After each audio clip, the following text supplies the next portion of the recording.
Chers amis abonnés, bonjour. Ravi de vous retrouver depuis ce petit silence un peu prolongé, mais j'avais beaucoup de choses à faire en parallèle.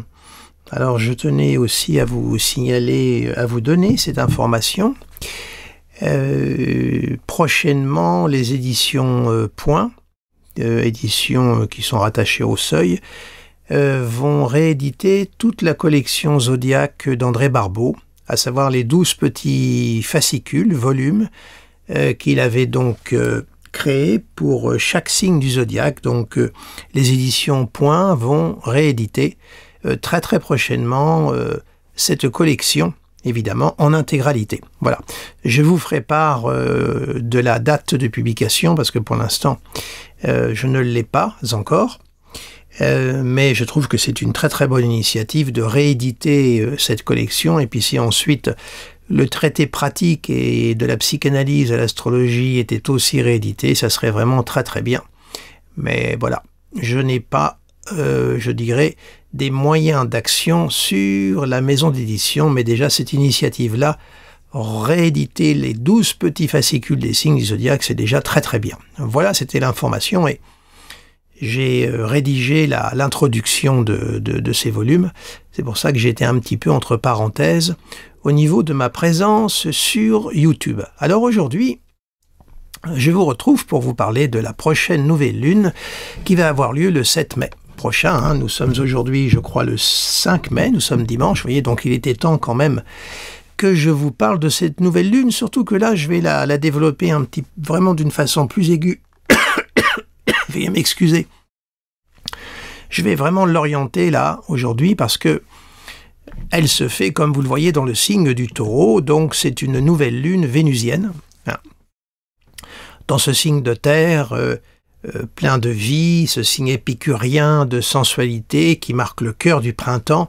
Donc on a cette nouvelle lune, et puis en plus, il faut savoir que la lune en Taureau est dans son signe dit d'exaltation, donc elle est en pleine expression de ses moyens.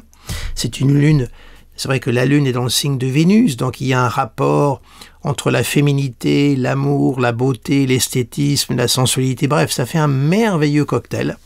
Hein. Et on a donc cette nouvelle lune qui se déploie dans le signe du Taureau, donc une nouvelle lune vénusienne, et on va poser tout de suite Vénus, justement, puisque c'est la planète qui maîtrise.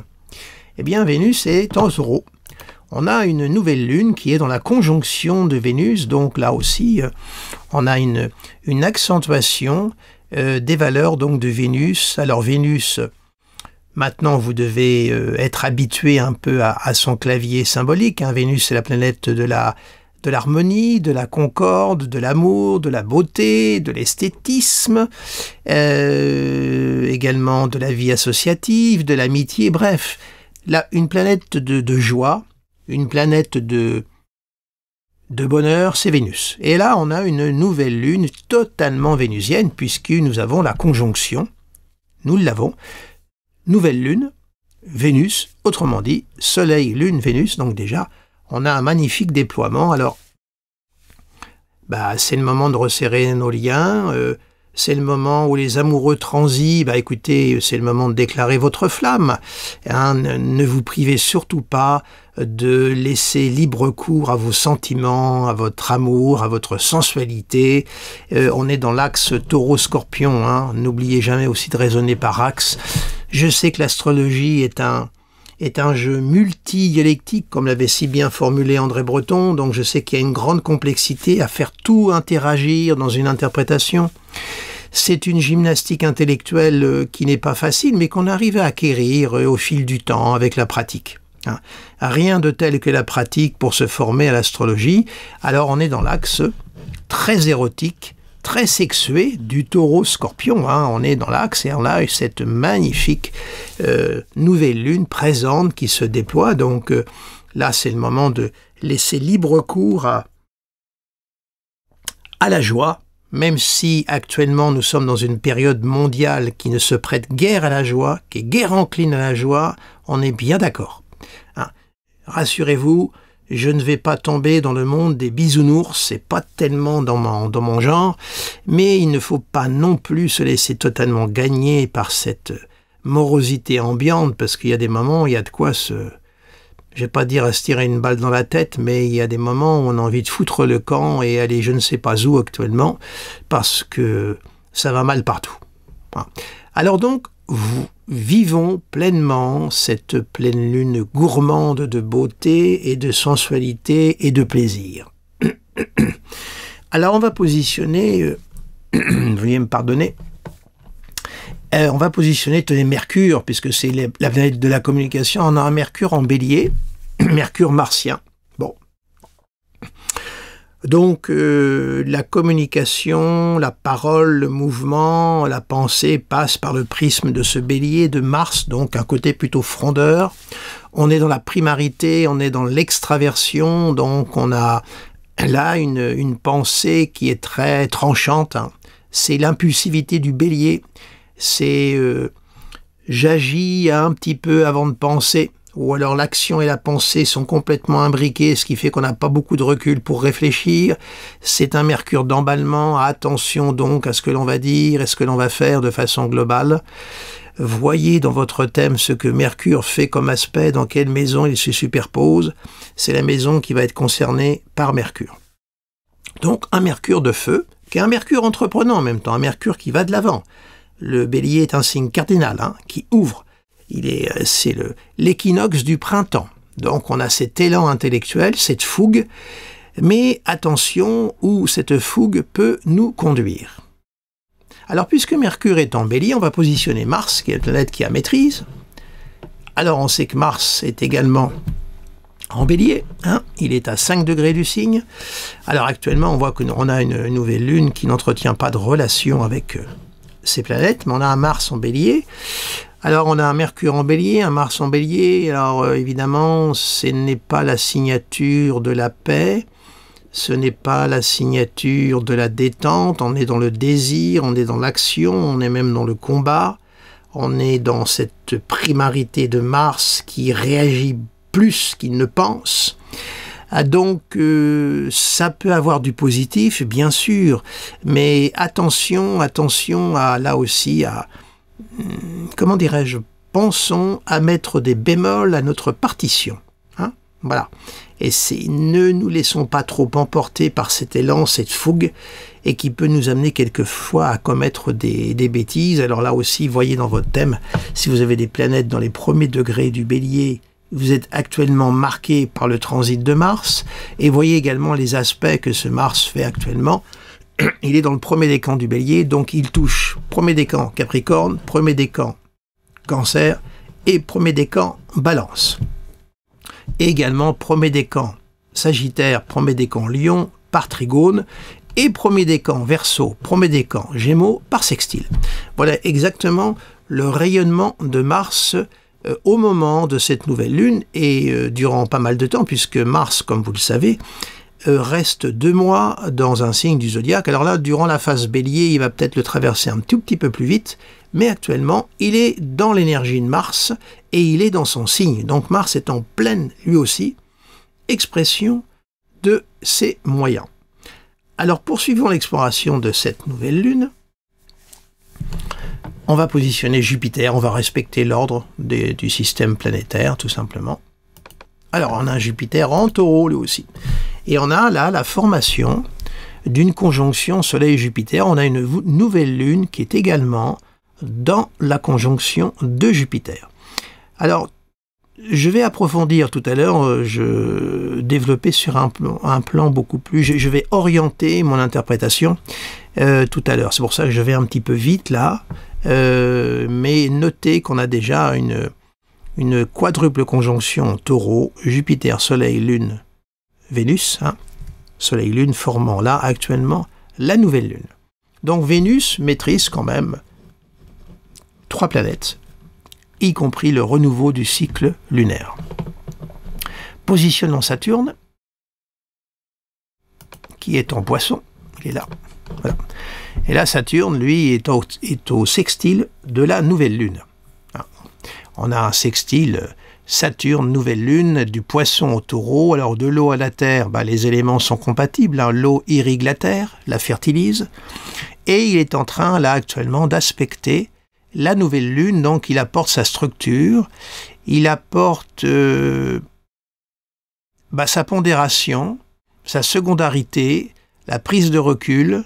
Bref, on a une nouvelle lune qui est soutenue par Saturne. Alors certes, c'est un Saturne en Poisson, mais il apporte l'eau à la terre du Taureau. Donc il y a un aspect de fertilité, ça communique sous une forme sextile, qui est un aspect qui est très très subtil. Le sextile n'est pas forcément un aspect toujours facile à vivre, tout au moins à exprimer, pardonnez-moi, mais tout au moins c'est un aspect de consolidation, c'est un aspect, moi je le rattache un peu dans la dynamique symbolique à Mercure-Vénus, voilà. Pour moi c'est un aspect mercuro-vénusien ou vénuso-mercurien, je le rattache un petit peu à cela. Alors, continuons l'exploration de Saturne, on va passer à Uranus. Alors Uranus est en Taureau, on le sait aussi. On a eu la formation, le redémarrage du cycle Jupiter-Uranus. Alors, comme je vous le dis à chaque fois, mais bon, la transmission c'est le radotage. On est dans le redémarrage du cycle, ça y est, il a démarré. On a vu l'escalade de guerre qui est encore partie, on a notre cher président qui resserre le couvert avec l'envoi des troupes au sol et l'élargissement de la frappe nucléaire sur le plan européen, n'est-ce pas? Voilà, ça recommence. Jupiter-Uranus, c'est du radicalisme, c'est de l'individualisme, c'est un cycle d'ascension. C'est qui m'aime me suive. Bref, c'est pas un cycle, je dirais, de détente. Au contraire, il favorise plutôt l'extrémisme, il favorise le totalitarisme, etc. Et on voit actuellement la montée qu'il y a du retour de l'extrême droite, même au Portugal, l'extrême droite est en train de remonter. Et nous verrons bien ce que les élections européennes vont donner. J'ai déjà fait une vidéo à ce propos. Donc on a un Uranus qui vient s'intercaler entre la nouvelle lune et Jupiter. Donc on a là une nouvelle lune qui est importante puisque Vénus a sous son contrôle Lune, Soleil, Uranus, Jupiter. Et Vénus est en domicile et s'approche progressivement de Jupiter et du Soleil. Positionnons maintenant une autre planète qui est Neptune, qui est en Poisson. Voilà. Alors Neptune, elle, adresse un sextile à Jupiter. Et 7 degrés d'or pour Uranus, c'est un petit peu large, mais tout au moins il y a le sextile à Jupiter. Et d'ici peu, Uranus va former un sextile également à Neptune, puisque Uranus va continuer son avancée dans le signe du Taureau. Donc on a un Neptune là qui entretient une relation positive avec Jupiter. On a donc là le cycle, je dirais, Jupiter-Neptune qui forme son sextile. Le sextile est un aspect de consolidation. Sur le plan, je dirais, général, et même individuel, et sur le plan collectif. Maintenant, positionnons Pluton qui est au début du Verseau, là-haut. Et on a un Pluton qui fait un semi-carré à Saturne, et il forme un sextile à Mars, et puis un sextile un peu bâtard à Neptune. Je dis bâtard, le mot n'est pas très élégant, parce que c'est un sextile qui est dissocié, puisque Neptune est en Poisson et Pluton est en Verseau. L'air et le feu ne sont pas des éléments compatibles. Donc, s'il y a la distance du sextile, en revanche, les éléments ne participent pas, ce qui tend un peu à affaiblir la force du sextile. Voilà. On le trace parce qu'il y a l'orbe, mais il est minoré à cause des éléments qui ne peuvent pas participer à l'aspect. Donc, on a un Pluton en Verseau qui fait un sextile à Mars. Alors, évidemment, ce sont deux planètes de guerre. Il y a l'aspect, les deux planètes là entretiennent quand même leur relation, elles se soutiennent l'une l'autre. Alors, c'est vrai que le sextile, on peut déduire que le sextile tendrait à apaiser la tension de guerre, d'agressivité que véhiculent ces deux planètes. Le sextile tendrait à apporter, comment pourrais-je dire, une forme d'intelligence, de réflexion à cette configuration qui véhicule des pulsions meurtrières et des pulsions de mort. Il ne faut pas se cacher derrière son petit doigt. Alors, voici maintenant la totalité du ciel de cette nouvelle lune. Et vous voyez que globalement, c'est un ciel qui est harmonique. Nous n'avons qu'un semi-carré Saturne-Pluton, qui est déjà en soi un semi-carré très important, et tout le restant, nous n'avons que des sextiles, voire un semi-sextile. Et je ne sais pas si vous vous en souvenez, lorsque j'avais fait ma vidéo sur l'année 2024, je m'étais arrêté sur cette partie de l'année du mois de mai et j'avais dit qu'il faudrait surveiller ce qui allait se passer au moment de la formation de ce ciel harmonique sur le plan mondial et notamment par rapport aux guerres. Excusez-moi, hein, c'est pas très agréable de se gratter la gorge, mais j'ai un petit chaton qui s'est logé. Un petit chaton, un chaton. Et donc, je vous avais fait part qu'il fallait surveiller ce qui allait se passer alentour de ce mois de mai, parce que c'est le plus beau ciel de l'année. Il n'y a que des harmoniques. Bon. Or, il se trouve qu'actuellement, on parle d'une trêve dans le conflit qui se passe actuellement au Moyen-Orient. Hein, une trêve entre le Hamas et Israël. Et là, on a vraiment un ciel qui ressemble à une trêve. Pourquoi? Parce qu'il est, comme je vous le dis toujours, peu importe la nature des aspects, ça ne gomme pas les valeurs symboliques intrinsèques de chaque planète. Et c'est pas un ciel de paix que nous avons là, même si on pourrait se laisser aller à un élan, disons, voilà, oui, c'est magnifique. Non, on a plutôt un ciel de trêve, et c'est effectivement, on parle actuellement d'une trêve. Et moi, je reste optimiste sur le fait que cette trêve va aboutir. Pourquoi?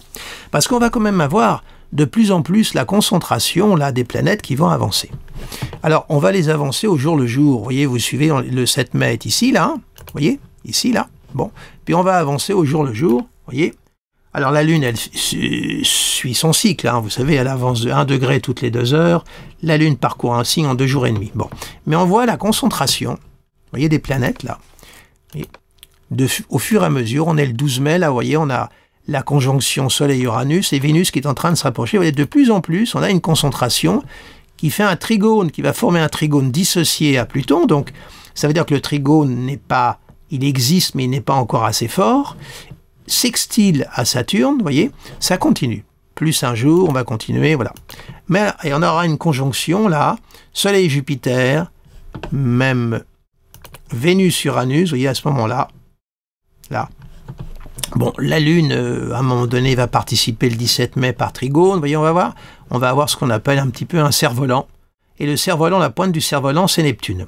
Neptune est plutôt une planète pacifique, même si elle peut quelquefois diffuser la pagaille.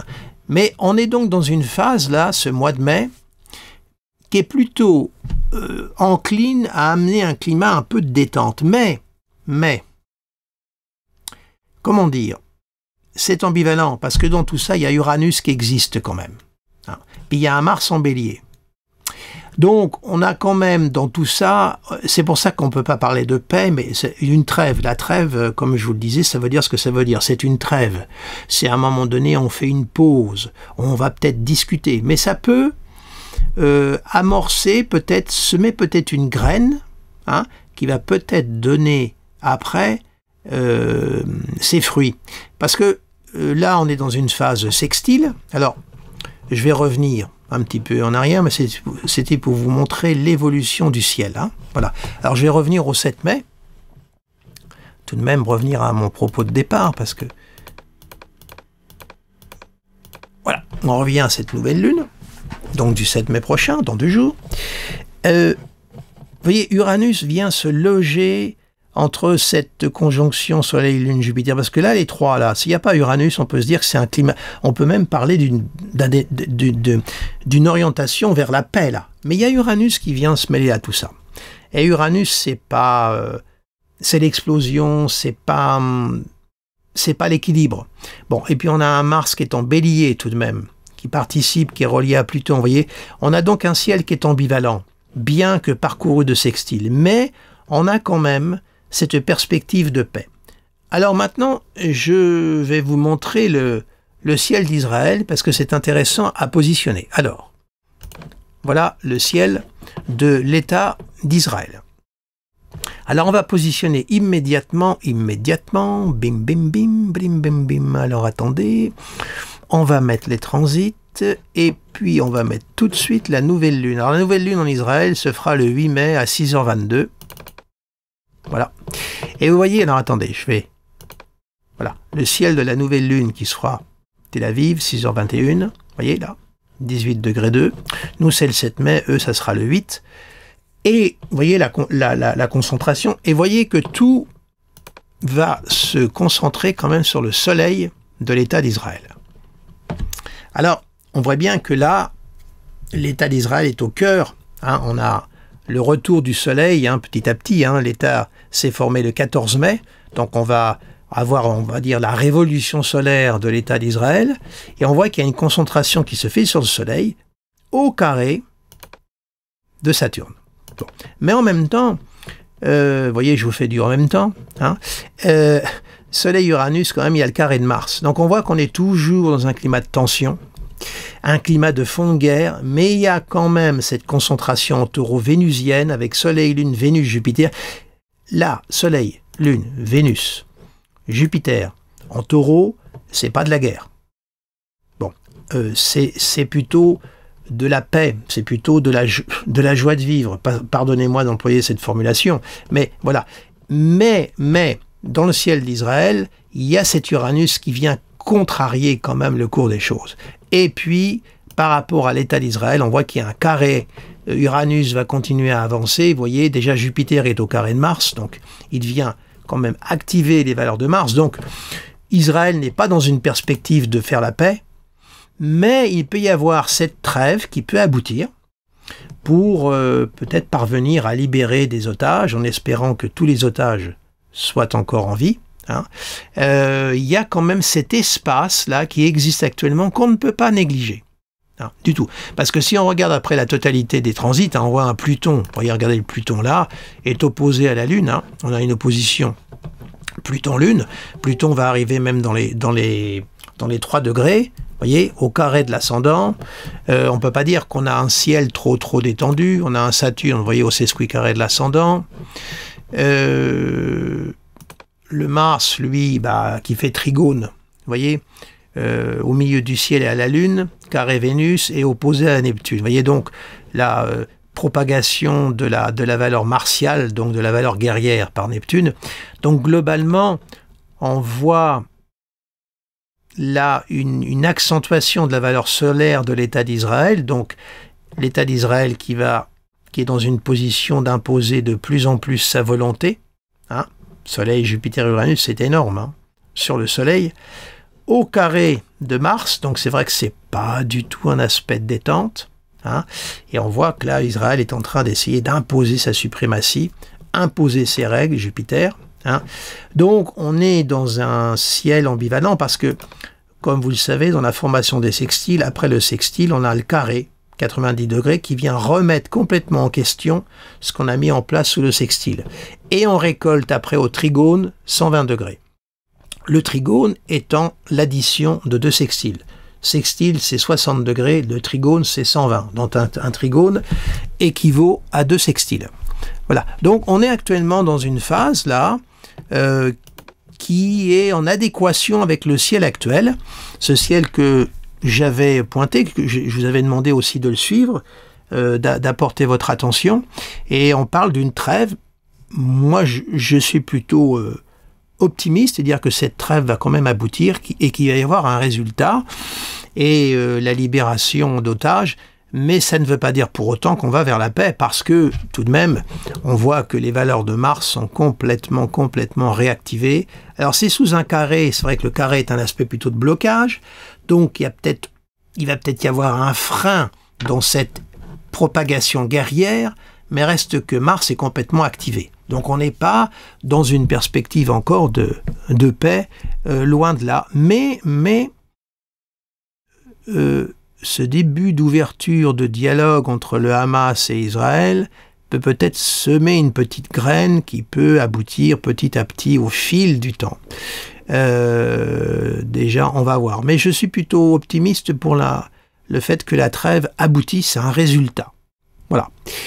Alors pour ce qui est du conflit russo-ukrainien, c'est un peu plus compliqué là. C'est moins saillant, vous voyez, que pour Israël. Et comme par hasard, ça tombe pile sur le soleil, et en plus le soleil, comme vous l'avez remarqué, est le maître du milieu du ciel. Il maîtrise la Lune, Pluton, Saturne et Mars. Il est très fort. Donc on voit qu'actuellement, l'actualité est un peu centrée sur cette trêve, et ça s'explique très bien sur le plan planétaire. Bon, alors, espérons que ce ciel-là qui existe, l'homme va avoir suffisamment de conscience pour le vivre pleinement et faire aboutir cette trêve au résultat escompté. Tout au moins, moi je suis optimiste, hein, je vous le dis franchement, je pense que cette trêve va aboutir. Bon, alors pour le conflit, maintenant, le conflit avec le russo-ukrainien, c'est plus compliqué. J'ai pas eu le temps de le regarder. Je sais, ma mémoire est bonne, tout va se concentrer dans la maison 12 de Volodymyr Zelensky. C'est comme si Volodymyr Zelensky était de plus en plus cerné, un petit peu plus... C'est comme si cet homme m'apparaissait petit à petit à être de plus en plus sous contrôle. Vous voyez ? Et quant à Poutine, tout se superpose dans sa maison 7. Hein. Voilà, donc il apparaîtrait un petit peu plus fort par rapport au cycle planétaire, mais tout ceci est bien relatif, hein, bien sûr. Hein. Voilà. Écoutez, je vais quand même... je vais tout de même revenir, je voudrais bien revenir, je les trouve pas, comment ça se fait? Non, astrologie lunaire, j'en ai rien à faire, j'aurais voulu revenir à la nouvelle lune pour conclure avec vous sur l'objet, alors, oh, je vais faire autrement, on va faire autrement, là, on va mettre les transits, on va faire comme ça, 8 mai, voilà. Non, ça me plaît pas. Excusez-moi, hein, je suis en train de vous faire perdre votre temps là. C'est pas très agréable. J'aurais voulu finir par l'image de la nouvelle lune. État d'Israël, je m'en moque, c'est pas ça que je veux. Je voudrais autre chose. Je voudrais revenir sur cette nouvelle lune. Je vais pas y arriver. Non, c'est pas vrai. Oh, qu'est-ce que ça m'agace. Mondial. Allez, mondial, 7 mai, voilà. Merci. Voilà, on vire la demification. Voilà. Revenir quand même sur cette figure qui était mon point de départ. Hein, voilà. Donc, voici la nouvelle lune du 7 mai devant vous. Alors, pour revenir à chacun d'entre nous, nos thèmes individuels respectifs, comme je vous le dis à chaque fois, positionnez tout ça dans votre thème. Cette concentration planétaire est importante pour les natifs du Taureau, hein, c'est plutôt beau. Alors, globalement, le signe du Taureau aussi pour l'astrologie mondiale, là, cette guerre-là est en train de bien remplir les caisses de l'industrie de l'armement actuellement. Là, je peux vous dire que ça dégringole, hein. Le Taureau étant un signe qui est également lié au monde de la finance. À mon avis, avec ce qui est en train de se tramer là en concentration, il y en a qui vont faire des affaires juteuses. C'est clair. Malheureusement, vous savez ce que c'est. Le malheur des uns fait parfois le bonheur des autres. Hélas. Et là, je peux vous dire que c'est juteux. Hein. Il y en a qui doivent s'en mettre plein les poches actuellement. Je peux vous dire que ça doit y aller. Hein. En loose day, là, ça doit bien fonctionner. L'industrie de l'armement, bref, ça... Qu'est-ce qui se passe aussi dans le monde de l'agriculture agroalimentaire, parce que le Taureau c'est aussi le signe de la terre nourricière. Qu'est-ce qui peut se tramer actuellement là aussi? C'est à observer également. Mais sur le plan de la finance internationale, hein, on a ce petit Neptune qui est au sextile de Jupiter, et puis petit à petit le Soleil va arriver là-dessus. À mon avis, ça doit être très intéressant en ce moment, ça doit y aller. Hein. Bon.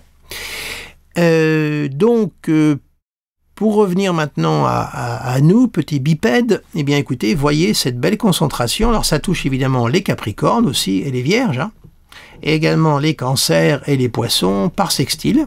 Alors les Scorpions le prennent en opposition. Alors l'opposition est un signe d'alternance, hein. Ça pousse les natifs évidemment du 3e décan, là, ça vient un petit peu les secouer, ça se dresse sur leur route, c'est-à-dire que natifs du 3e décan des Scorpions, si vous avez envie de rester tranquille dans votre petit coin, peinard, quand vous foutez la paix, bah attendez-vous à ce qu'on vienne vous solliciter. Hein, vous avez Soleil, Jupiter, Uranus, nouvelle lune qui est juste en face, hein, ça fait quand même du monde. Hein, alors ça englobe évidemment également le 2e décan puisqu'on est à 18 degrés, mais ça va surtout, ça se concentre surtout vers le 3e décan. Donc attendez-vous à être pas mal sollicité. Alors si vous avez envie de rester tranquille dans votre petit coin, bah à mon avis ça va être raté. Hein. Faut vous préparer à ce qu'on vienne frapper à votre porte, qu'on vienne vous solliciter.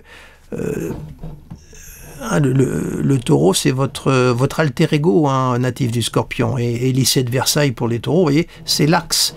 Et l'axe est réveillé. Hein. Donc, là aussi, pour les Scorpions, c'est important.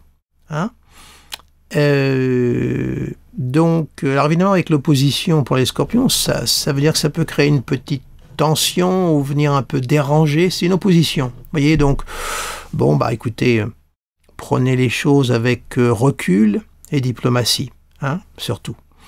Pas d'emballement, hein, parce que Mars est quand même votre seconde planète, native du Scorpion, et il est actuellement en Bélier. Hein.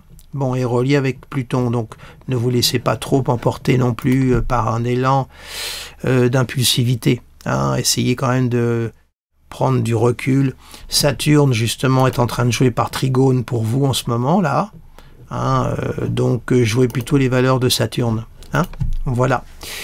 Alors évidemment un très beau climat pour l'amour, Soleil, Lune, Vénus, hein, avec Jupiter, c'est plutôt beau. Hein, puis alors Uranus qui peut donner un besoin de liberté, alors de vivre pleinement l'expression amoureuse. Alors également autre chose que j'ai oublié de vous signaler, Vénus c'est aussi la création artistique. Donc pour ceux qui sont dans le monde des arts artistiques, là il y a plutôt des beaux rendez-vous. Si vous avez, par exemple, vous êtes comédien, comédienne, eh bien si vous avez des castings, bah, je vous garantis que c'est le moment de vous présenter.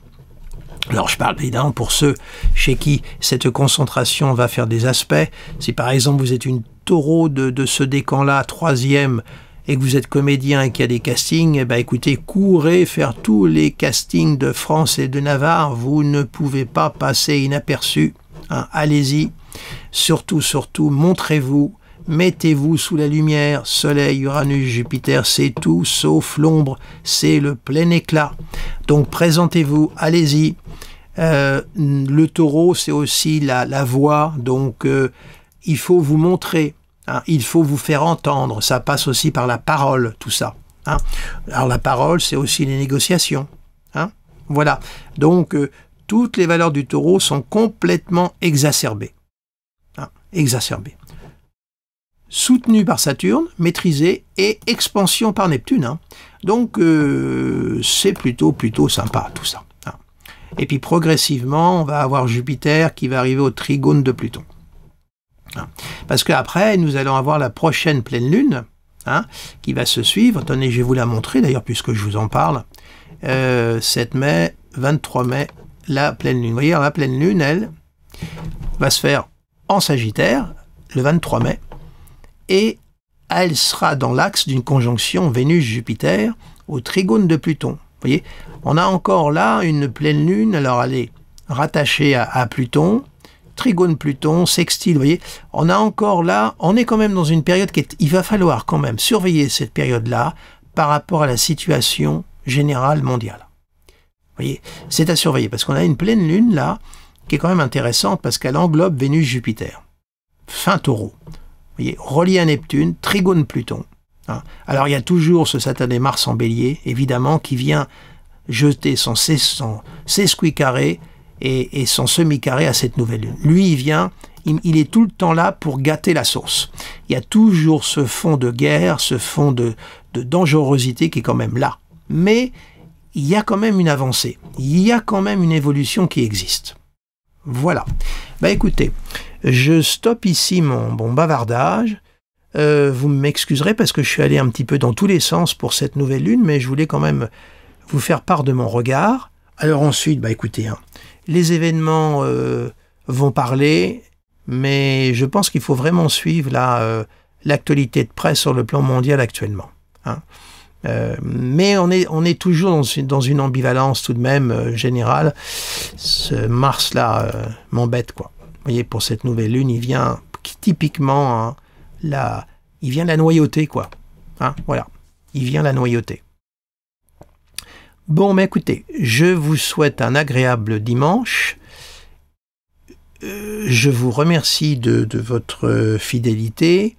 N'hésitez pas à vous abonner à ma chaîne YouTube. Abonnez-vous également à mon site internet. Parce qu'il m'arrive de publier des articles ou certaines choses et elles ne sont pas relayées sur la chaîne YouTube. Hein. Mettez-moi un petit pouce si vous avez aimé, ça me permet d'être mieux référencé par Google. Et puis, écoutez, n'hésitez pas à partager cette vidéo si vous estimez qu'elle en vaut la peine, bien entendu. Sur ce, merci de votre fidélité, merci de vos messages. Alors oui, une dernière chose, je l'ai déjà dite, mais je vais tout de même la répéter. Vous m'adressez des messages parfois en me demandant d'étudier tel ou tel thème. Comme je vous l'ai dit, je ne peux pas répondre à toutes les demandes individuelles. Veuillez m'en excuser, mais en même temps je vous remercie parce que c'est un très grand honneur que vous me faites en me demandant d'interpréter un thème, puisque ça marque l'intérêt que vous portez à mes études astrologiques, mais je ne peux pas répondre à toutes les demandes, c'est pas possible. Voilà, donc ne m'en veuillez pas. Sur ce, je vous dis à très bientôt.